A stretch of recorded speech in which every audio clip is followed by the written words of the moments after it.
Bonsoir à tous, bienvenue sur Monaco Info pour votre JT. Au sommaire de cette nouvelle édition, top départ pour le concours de langue monégasque. Près de 2000 élèves sont concernés par les épreuves écrites. Comment se déroule ce concours et que représente-t-il pour les étudiants de la Principauté?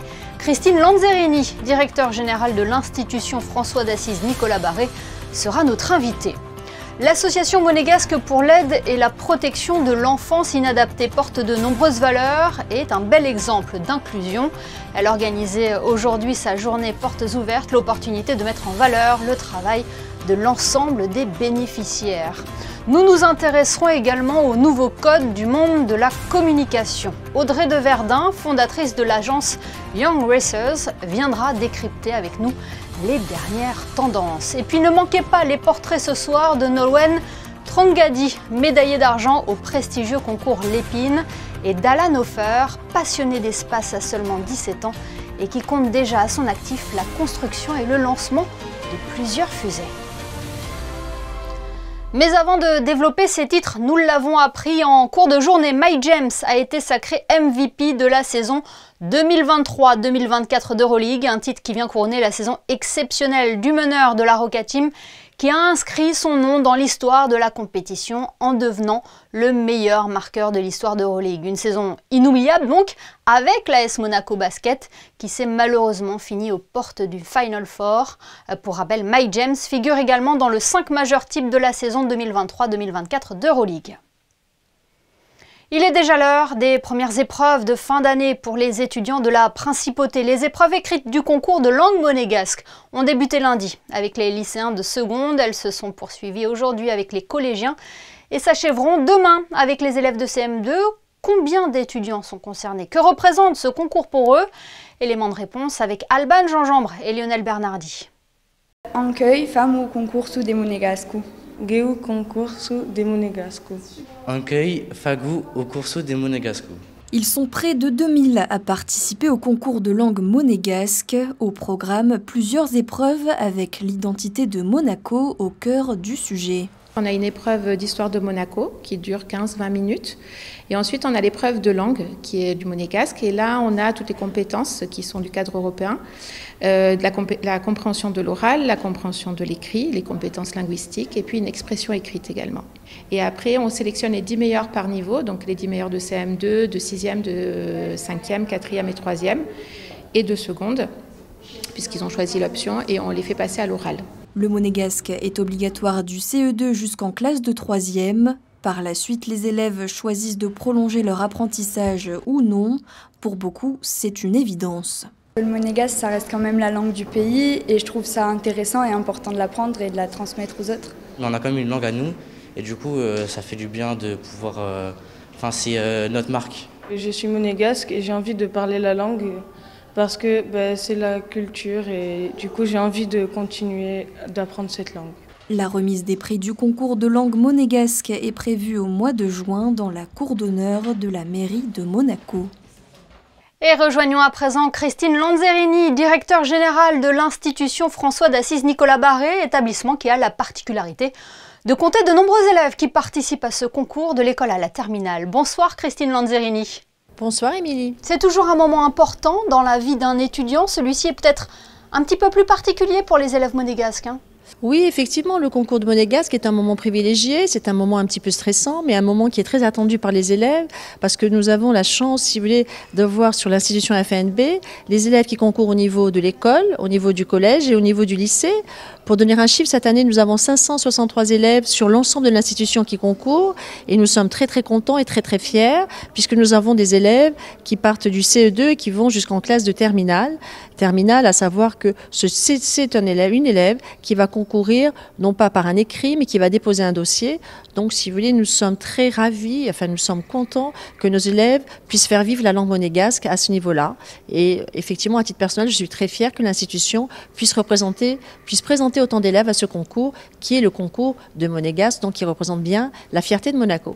Oui, c'est un réel patrimoine pour Monaco, cette langue monégasque. Absolument. C'est un patrimoine culturel que nous devons garder, en sachant que maintenant le monégasque est un enseignement qui est devenu obligatoire, aussi bien au niveau du primaire, du CE2 au CM2, qui est aussi obligatoire au niveau des classes de 6e, 5e, 4e, 3e.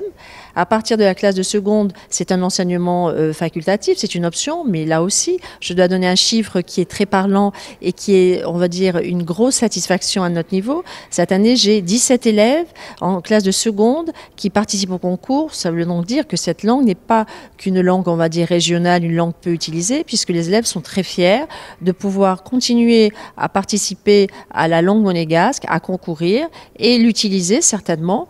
Par la suite, ça fera, je dirais, un élément supplémentaire sur leur CV, montrant cette ouverture culturelle et cette envie de continuer à faire perdurer ce patrimoine culturel qui est le nôtre. Comment se déroulent concrètement ces épreuves écrites et sur quoi portent-elles ? Alors, ces épreuves écrites se déroulent, si vous voulez, en plusieurs temps. Hier, c'était donc le lycée. Ce matin, il y a eu 2 phases, 2 temps sur les classes de collège. D'abord, les classes de 6e, 5e et après 4e, 3e. Hier après-midi, donc, les classes de seconde. Et demain, donc, les classes de primaire. En fait, dans un premier temps, les élèves sont interrogés sur un enseignement de monégasque et d'histoire de Monaco à l'écrit. Après, si vous voulez, un jury se réunit avec des autorités monégasques, bien évidemment, qui sont des grands défenseurs du patrimoine monégasque et du patrimoine culturel de la langue monégasque, des enseignants de monégasque. Ils vont sélectionner à chaque niveau de classe environ 10 élèves qui passeront alors un oral. Ça, c'est une première chose. Au niveau des classes de seconde, dans la mesure où, donc, comme je vous l'ai dit, cette année, nous avons 17 élèves qui sont présents. Donc, à peu près la moitié des élèves seront retenus pour passer un oral.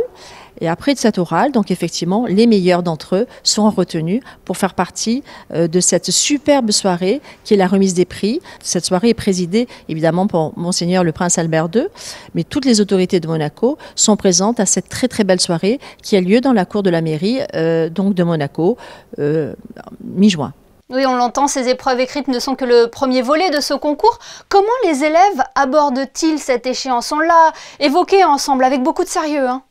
Tout à fait, ce sont des élèves qui sont très motivés, très volontaires et qui ont une conscience, on va dire, aiguë de la nécessité, si vous voulez, de faire perdurer ce patrimoine culturel.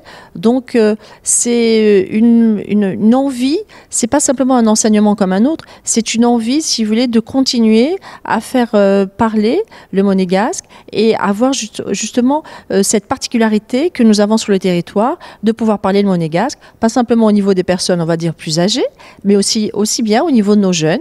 Et c'est une fierté, disons-le, aussi bien pour eux que pour nous, que cette langue monégasque puisse continuer à être parlée, à être enseignée, bien évidemment. Nous avons 3 enseignants, mais à être enseignée, à être parlée par nos jeunes qui sont très très fiers de cette possibilité qui leur est donnée au sein des établissements scolaires.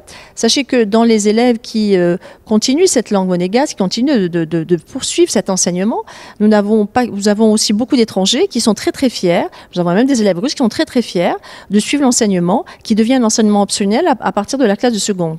Donc pour montrer, si vous voulez, l'importance et le rayonnement de la langue monégasque. Et l'attachement à son pays aussi.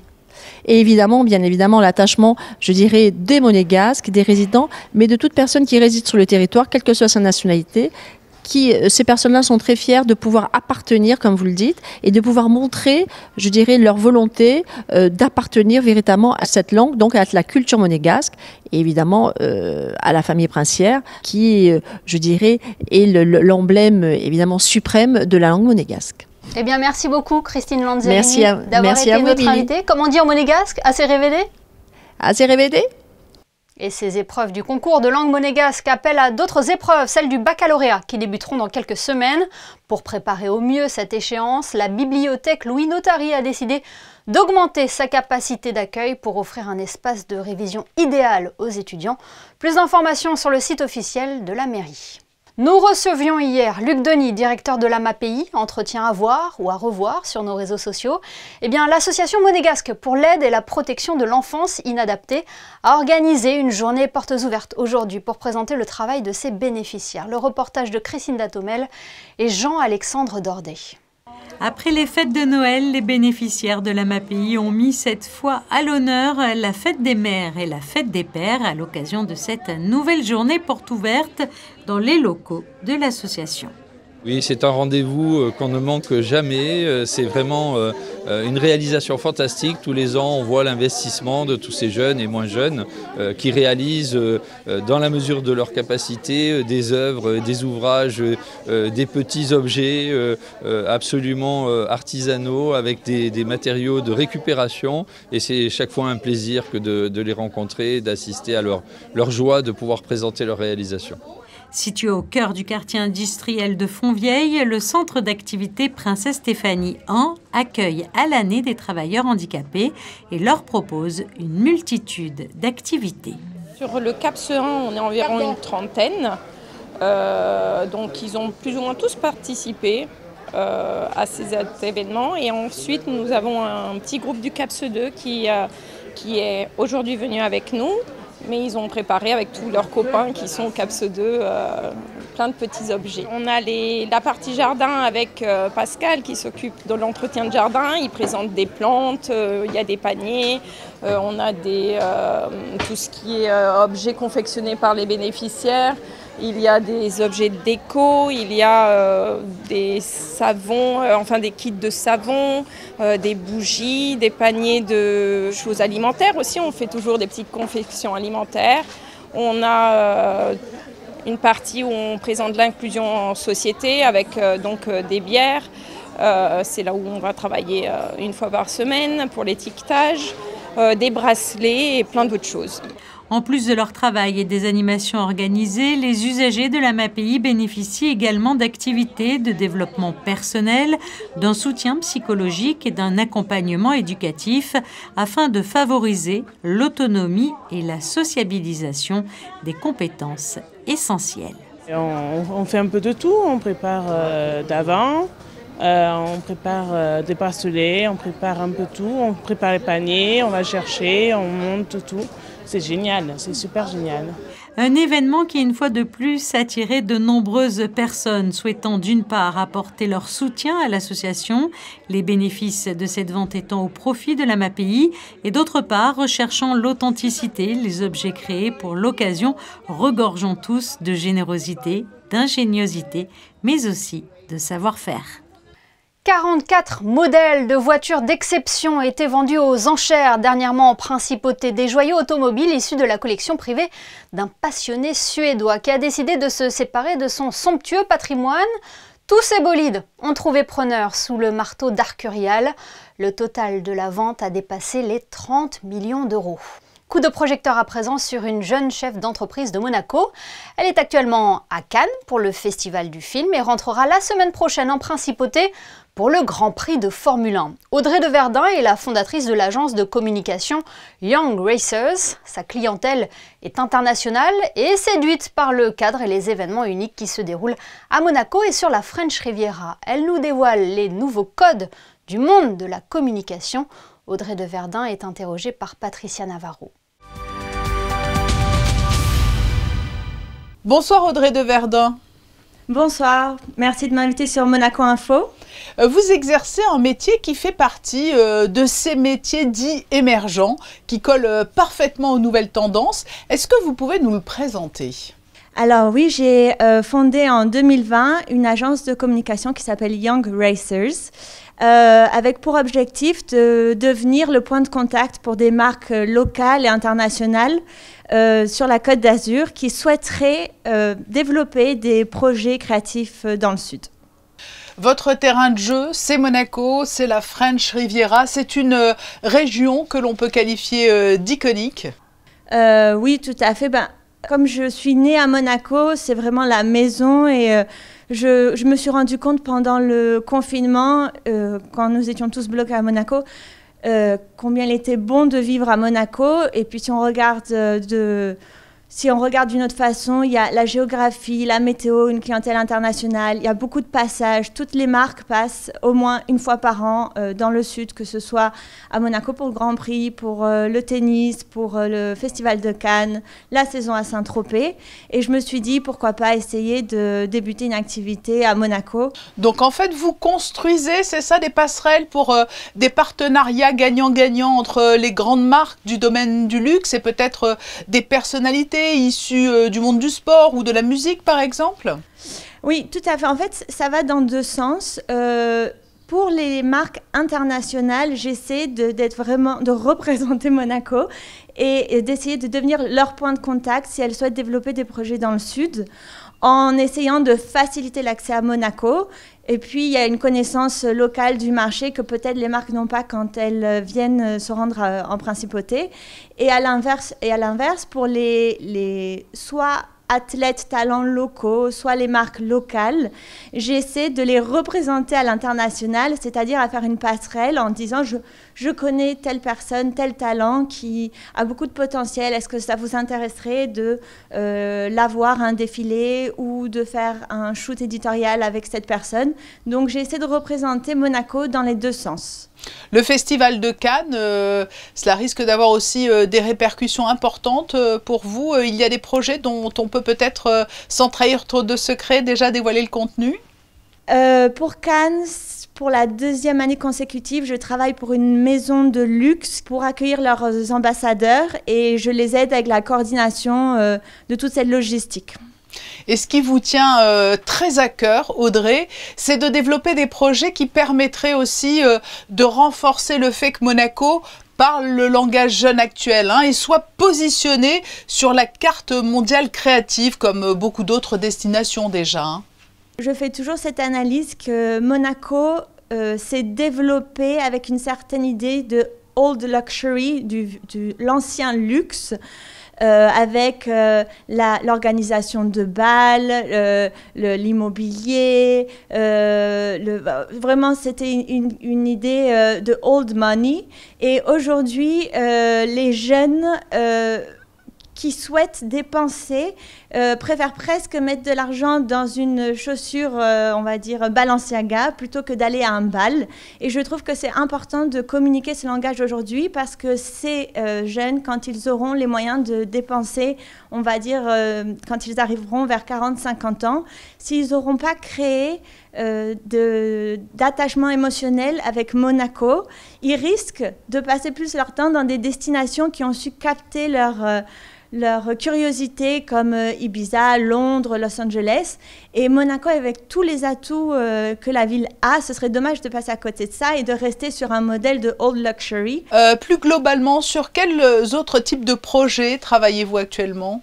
Je prépare l'été, je fais pas mal de production de contenu, c'est-à-dire gérer toute la logistique autour d'un shooting de photos. Pour le Grand Prix, je vous ai parlé de deux projets, dont un qui me tient très à cœur, c'est avec une maison de marque, une maison de luxe italienne. J'ai proposé un concept nouveau, ce serait de créer un cocktail, d'organiser un cocktail pour seulement des femmes talentueuses qui habitent ou résident ou sont de passage à Monaco pendant le Grand Prix, afin qu'on se retrouve toutes avant le lancement, ce sera le jeudi 23 mai, donc afin qu'on se retrouve toutes avant le lancement du Grand Prix.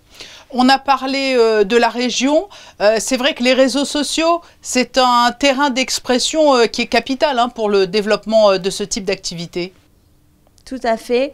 Je passe beaucoup de temps sur les réseaux sociaux, mes propres réseaux sociaux, notamment Young Racer. Je trouve que c'est très important. C'est la vitrine que tout le monde utilise aujourd'hui. L'algorithme change très souvent, donc ça demande beaucoup de flexibilité. Mais c'est les nouveaux moyens de communication, c'est les nouveaux sites, c'est une nouvelle vitrine, une nouvelle plateforme. Merci Audrey. Alors je dois préciser que confidentialité oblige, vous n'avez pas cité les très grandes marques avec lesquelles vous travaillez là actuellement, notamment à Monaco, mais ce sont des marques parmi les plus prestigieuses dans le domaine de la mode. Merci Audrey de Verdun d'avoir répondu à notre invitation. Merci à vous, merci beaucoup. Voilà plus de 120 ans maintenant que le concours Lépine récompense les plus grandes inventions. Son prix est un vrai tremplin pour les lauréats. Parmi eux, cette année, on retrouve une résidente monégasque, Nolwenn Trungadi, a décroché la médaille d'argent pour une innovation qui pourrait ravir les gourmands pendant l'hiver, un appareil à fondu sans fil. Frédéric Elion et Camille Caloni l'ont rencontré à son retour de Paris. Elle a vécu 12 jours intenses à la foire de Paris. Nolwenn Tringadi a séduit le jury du concours Lépine avec son innovation, un appareil à fondu sans fil qui conserve la chaleur de la préparation. La Bretonne, résidente monégasque, a décroché une belle médaille d'argent pour cette idée qu'elle a menée jusqu'au bout, la récompense de 4 années de recherche et de développement. L'idée de départ, c'était de ne plus avoir ce câble au milieu de la table où souvent on a une prise à distance. On est obligé de sortir la rallonge. J'ai travaillé en collaboration en fait avec des ingénieurs et on a développé donc voilà cet appareil à fondu qui n'a plus de câble électrique, il n'y a plus de prise secteur avec donc des matériaux à très faible conductivité, donc une très bonne isolation. Donc voilà, le concept c'est un bol en fait en aluminium avec une masse thermique. Masse thermique en fait qui absorbe très rapidement et dissipe très rapidement la chaleur. Donc en fait on chauffe au préalable, hein. On insère le bol dans un collier en fibre de verre avec du silicate de calcium-magnésium. C'est vraiment des matériaux à très faible conductivité. Le silicate de calcium-magnésium il est utilisé dans les fours industriels à des très hautes températures et c'est vrai que c'est impressionnant l'isolation que ça apporte. On peut l'utiliser voilà, sur une terrasse, si on a une véranda on n'a pas de prise, on peut même l'emporter. La résidente monégasque ne compte pas s'arrêter en si bon chemin, même si le produit actuel est presque un prototype de production. Elle souhaite encore l'améliorer, diminuer un peu la taille, réduire le poids, modifier le design, rajouter un tiroir pour ranger les pics. Objectif ultime, trouver des fabricants en vue de concéder la licence pour pouvoir commercialiser le produit. Allons à la rencontre à présent d'un passionné par la conquête spatiale. Alan Hofer a seulement 17 ans et il a déjà la tête dans les étoiles. Le jeune lycéen compte à son actif la construction et le lancement de plusieurs fusées. Il a même fondé le premier club de fusées expérimentales en principauté. C'est depuis sa chambre transformée en atelier que la magie opère. Son portrait est signé ce soir Alban Gingembre et Camille Caloni. Tout commence en 2019. Alan rencontre Buzz Aldrin, le deuxième homme à avoir marché sur la Lune. C'est là que le déclic est arrivé. Je voulais faire partie de l'exploration spatiale. Alan se met à tout apprendre et de la théorie, il passe à la pratique. Il construit une première fusée qui lui permet d'obtenir une certification pour ses lancements. C'est vraiment un travail de manuel, un travail de patience, un travail de persévérance. Parce que des fois, je reste jusqu'à 2-3 heures du matin à travailler. Je dis, mais qu'est-ce que je fais là ? Et au final, on se rend compte qu'on a fini, on lance la fusée, ça marche. Et là, c'est le plus beau moment de tous. Après, j'ai lancé Daedalus, une fusée plus lourde. C'était vraiment pour confirmer la première fusée. Et après, il y a eu Hercules.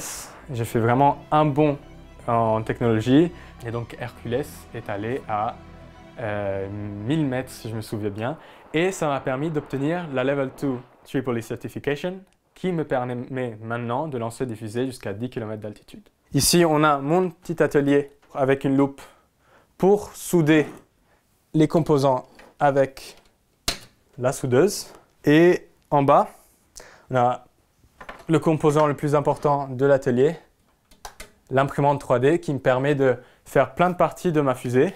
Et comme tout passionné, Alan pourrait en parler pendant des heures parce que son souhait, c'est aussi de transmettre. En parallèle de mes lancements de fusées, j'ai travaillé avec Orbital Solutions Monaco. On a participé à un projet qui s'appelle ZSat, qui avait pour objectif d'envoyer un nanosatellite dans l'espace. Et un projet qui nous a amené aussi à Dubaï, à l'exposition universelle 2022, où j'ai pu faire un discours devant une école de jeunes filles qui étaient passionnées par l'espace. Donc pour moi, ce qui est important, c'est de se rendre compte qu'il y a beaucoup de gens passionnés autour de nous. Ils ont juste besoin d'une étincelle pour allumer le feu de la passion, disons. Ça me prend tout mon temps et je ne vois pas mon temps défiler. Derrière cette passion, un objectif, envoyer l'homme sur Mars.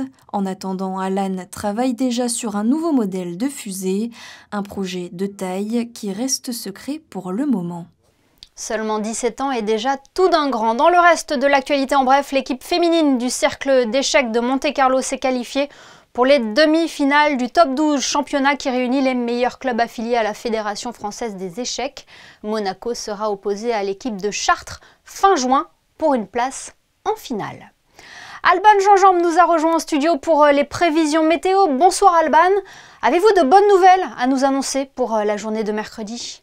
Bonsoir Émilie, bonsoir à tous. La météo incertaine de ces derniers jours se précise pour demain. Les perturbations s'accentueront en principauté avec des averses et de possibles orages.